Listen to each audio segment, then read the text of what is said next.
Bonsoir tout le monde. Aujourd'hui, on va parler des composants essentiels de la phrase française. Ce sont bien sûr le groupe nominal sujet et le groupe verbal. Le groupe nominal sujet peut être soit un pronom personnel sujet, je, tu, il, elle, nous, vous, il, elle. Ce sont les pronoms personnels sujets. 4 au singulier et 4, bien sûr, au pluriel. Deuxièmement,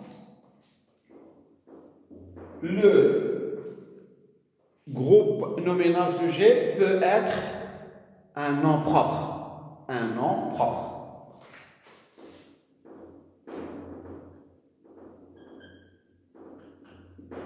Qu'est-ce que ça veut dire un nom propre? Le nom d'un homme, Mohamed, d'une femme, Aïcha, d'une rivière, Omrber, Sbou, d'une montagne, Topal, d'une ville, Marrakech, Fès, d'un pays, Maroc, Tunisie, d'une région, Ajdir, je sais pas moi,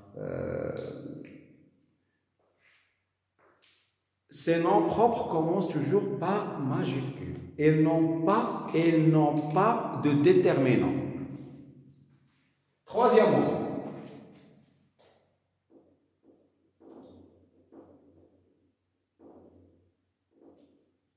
un nom commun. Bien. Un nom commun, c'est un nom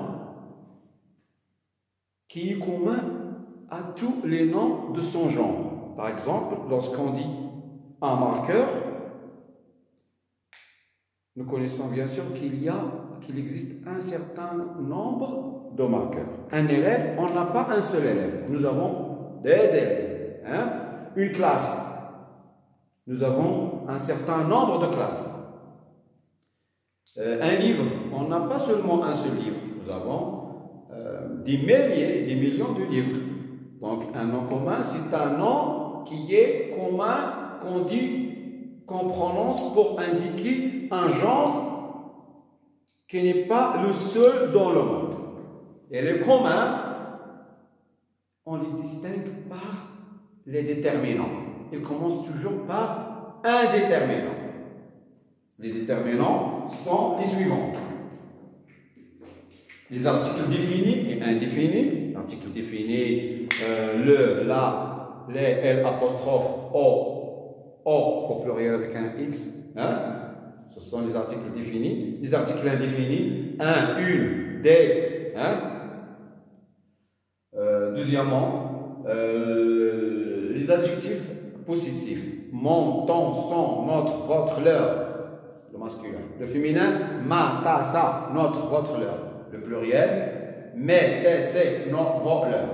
Ou bien les adjectifs démonstratifs. Ce, cette, avec un seul T pour le masculin, cette avec deux T pour le féminin, c'est, C-E-S. Ces déterminants déterminent le genre et le nombre. Le genre, ça veut dire masculin, féminin. Le nombre, le singulier ou bien le pluriel. Donc, tous les noms qui commencent par un déterminant sont des noms communs. Alors, le troisième cas qui concerne le nom commun, on peut trouver un nom commun, déterminant plus nom, ou bien un déterminant plus adjectif plus un nom, ou bien un nom entrecalé, ou bien qui existe entre deux adjectifs.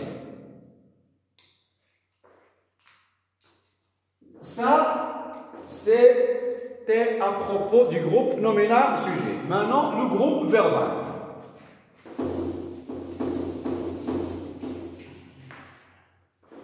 Le groupe verbal,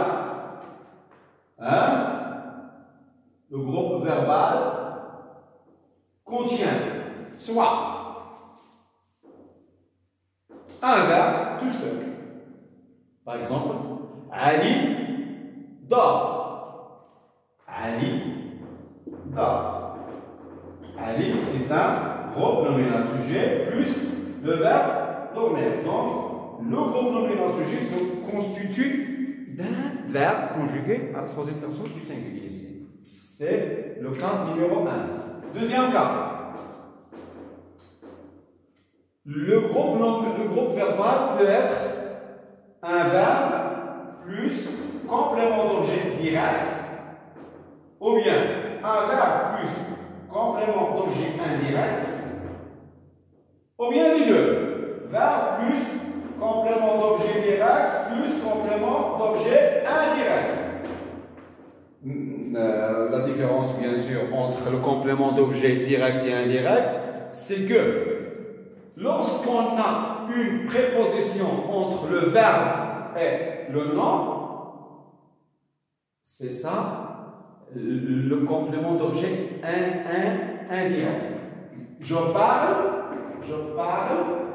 à Ahmed. Donc, Ahmed, complément d'objet indirect, parce qu'il est précédé d'une préposition. Une préposition à, de, pour, avec, sans, etc. Lorsque le verbe est détaché du nom par une préposition, on parle ici d'un complément d'objet indirect. Lorsque le verbe est attaché directement au complément d'objet direct, c'est ça ce qu'on appelle le complément d'objet direct. Ce sont les composants essentiels de la phrase française. La phrase simple. Ultérieurement, on va parler de la phrase complexe. Mais on peut aussi, dans cette structure, parler d'une phrase étendue ou bien d'une phrase réduite. Qu'est-ce que ça veut dire une phrase réduite ou bien une phrase étendue? La phrase suivante, le groupe nominal sujet plus le groupe verbal, est une phrase réduite. Ça veut dire qu'elle comporte seulement les composants essentiels de la phrase française. Mais la phrase étendue, c'est une phrase minimale, comme celle-là, mais à laquelle on a ajouté d'autres compléments, comme le complément circonstanciel de temps, le complément circonstanciel de lieu, le complément circonstanciel de manière. Hein? Pour enrichir la phrase, pour rendre une phrase minimale une phrase maximale. On va voir ça ultérieurement et à la prochaine. Au revoir.